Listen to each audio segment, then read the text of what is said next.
Well, Canada's updated its travel advisory for Cuba, urging travelers to exercise that high degree of caution as the Caribbean country is facing worsening shortages of electricity, fuel, and basic necessities. To reduce pressure on the network, Cuba schedules long daily power outages, but Ottawa says that nationwide blackouts can still occur unexpectedly and can last for hours. The updated advisory also warns that fuel shortages have been made traveling across the island extremely difficult, with public transportation frequently disrupted. For more on this, let's bring in Marty Firestone, president of Travel Secure. Marty, I'm sure it's a destination for many Canadians, especially this time of year. It's a cheap one to be able to get away on a quick getaway, but bring us up to speed from what you're reading about in this new advisory from the federal government.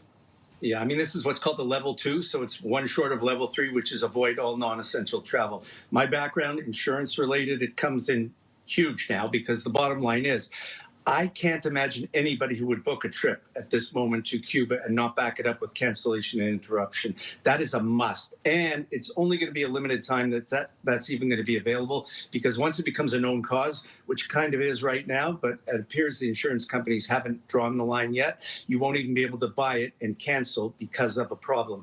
A level 3 travel advisory is what is the triggering mechanism for someone who bought insurance and booked a trip. At this point, a level 2 would not get you your monies back, but it's on its way, or it could be a level 3. So a word to the wise, I would purchase cancellation and interruption if, in fact, you buy a trip to Cuba. Okay, and that's for someone who already has a trip booked, Marty, too, at least at this point.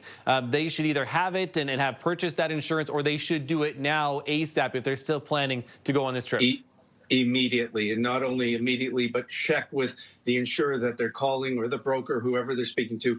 Is it a known cause, and is it too late for me to buy it, or is it still available? Credit cards may be a whole different story. You've got to inquire. Don't think you've got it for sure. That could be an exemption or an exclusion, I should say, about a travel advisory. So you have to be really careful before you purchase. But then again, if you're there, that's called trip interruption. Now, that's a problem. If a flight is canceled and you can't get back, you need interruption to cover costs for hotel, extra days, food, things like that. So really the two go together: cancellation right up till you're to get on the plane, interruption, I'm in Cuba and I got to get back home. And let me ask you too, Marty, have you heard from Canadians or any other people that have been in Cuba recently, what their experiences have been like, and at least at this point, what they've been saying? Yeah, well, there was a problem during Christmas that's not even on the list right now, and that was the airborne viruses that people were having with mosquitoes and things like that. So that's somewhat quieted down because of the cold weather recently, but you've still got the basics. You've got fuel. You rent a car, and if there's no gas station with fuel to fill it up, you're stranded somewhere. Food, and here's the key to, I think, this whole thing. We're not talking just Cuba per se, we're talking the resorts in Cuba, and that's scary because a lot of these inexpensive trips you're talking about, all-inclusives, are to resorts, and they are suffering the same issues that the rest of Cuba is suffering at this point.